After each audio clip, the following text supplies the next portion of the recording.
Hello guys, তো কেমন আছো? আশা করি ভালো আছো। আর আমি অনেক অনেক ভালো আছি। তো যাই হোক, এখন আমি 3:30টার সময় ঘুম থেকে উঠে পড়েছি, তোমাদেরকে ওটাই বলছিলাম। আর হ্যাঁ, আমার ভয়েসটা অনেক আস্তে হয়ে গেছিলো। তো কি করবো বলো, আদ্দামরা বয়সে যদি বিয়ে টিয়ে না হয় তো দেরি করে ঘুম থেকে ওঠাই ভালো, যাতে ঝাঁটার বাড়ি মেরে তাড়াতাড়ি করে বিয়েটা দিয়ে দেয়। তো যাই হোক, তোমরা যদি ভালো ছেলে টেলে পাও বা ভালো স্বর্ণধন্য পাও আমাকে বলো, আমার খুব দরকার। কারণ আমি বিয়ে শাদী করতে চাই, আমার মা আমাকে বিয়ে দিতেই চায় না। কি করবো বলো, তোমরা কি করবো বলো? তো যাই হোক, আমি দেরি করে ঘুম থেকে উঠেছি কারণ জানি অনেকেই বিয়ে করে নিয়ে আমাকে এই গানটা দেয়।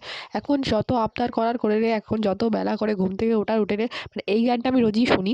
তো যাই হোক, এই শুনতে শুনতে আমি ভাবি না, এবার থেকে বেলা করে ঘুম থেকে উঠবো। তো আমি তারপরে দাঁত টাত মেজে টেজে নিয়ে ফেস ওয়াশ করতে ভুলে গেছি। তারপরে আমি মনে হলো না, আর ফেস ওয়াশটা করি, কারণ সকালবেলা আর রাত্রিবেলা ফেস ওয়াশটা সব থেকে ইম্পর্টেন্ট। আর আমি মামাআর্থের এই ফেস ওয়াশটা ইউজ করি, তো খুব ভালো।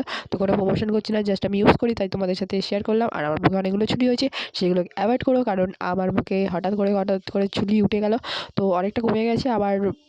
এই ফেস ওয়াশটা মেখে টেখে দেখছি অনেকটা বাড়ছে। তো আমি জানি না কী করবো। তো আমি ফেস ওয়াশটা মাখা বন্ধ করবো না, কারণ ফেস ওয়াশটা মাখলে একটু ফেস লাগে। তো দেখো কি সুন্দর মুখটা ফ্রেশ হয়ে গেছে। আর লাইক কমেন্ট শেয়ার করো। আর তোমরা ইউটিউব থেকে দেখলে সাবস্ক্রাইব করো, আর ফেসবুক থেকে দেখলে ফলো করে দিও। আর হ্যাঁ, লাইক কমেন্ট শেয়ার করতে বলো না, সাপোর্ট করো। চলো টাটা, নেক্সট ব্লগে দেখাবে।